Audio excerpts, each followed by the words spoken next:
Bonjour à tous aujourd'hui, petite limite pour se préparer doucement à la classe prépa avec x exponentielle cosinus x sur x carré plus 1 en plus l'infini. Alors certains d'entre vous, je pense, hein, vont réussir à faire ça sans mon aide, hein, mais on va quand même essayer d'expliquer au maximum les choses et pourquoi il y a un problème tout d'abord, hein, et comment on va le régler ce problème.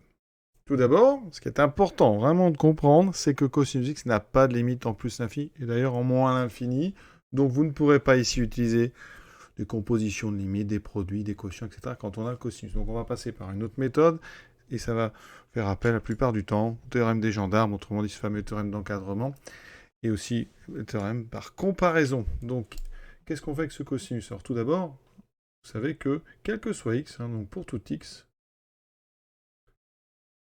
on sait que le cosinus de x est entre moins 1 et 1. D'accord?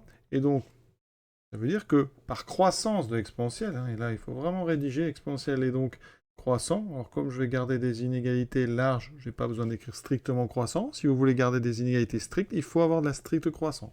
Et on précise toujours, hein, ici sur R, ça veut dire que exponentielle de moins 1 est inférieur ou égal à exponentielle de cosinus x, inférieur ou égal à exponentielle de 1. Ça veut dire ici qu'exponentielle de cos x, c'est donc entre 1 sur e et e. Ensuite, il va falloir multiplier par x. Et comme on multiplie, il faut connaître le signe x. Donc, comme on cherche la limite en plus infini, hein, on considère que x est donc x positif. Hein. Quand on cherche la limite en plus infini, on peut s'arranger et commencer par exemple à x est égal à 100 si vous avez envie. On peut prendre x plus grand que 100, plus grand que 200, c'est pas grave. Hein. Donc ici, on va considérer x positif. Ça veut dire qu'on peut multiplier cet encadrement par x sans changer son sens. Donc ici, je vais avoir x sur e, plus petit ou égal à x fois exponentielle de cosinus x, plus petit que x fois e. D'accord? Ensuite, on va avoir besoin de diviser par x carré plus 1. Donc ici, important, x carré plus 1, c'est supérieur ou égal à 1, parce que vous ajoutez un nombre positif, vous ajoutez 1, donc c'est strictement positif, ça veut dire qu'on peut sans problème diviser cet encadrement par x carré plus 1 sans changer l'ordre. Je fais donc apparaître x sur donc e multiplié par x carré plus 1, inférieur ou égal à x exponentielle de cos x sur x carré plus 1, inférieur ou égal à x fois e sur x carré plus 1. On a réussi donc à encadrer pour x positif notre expression maintenant, et on va regarder ce qui se passe à gauche et à droite de notre encadrement. Ensuite, je prépare mon passage à la limite parce que je vais passer à gauche, à droite.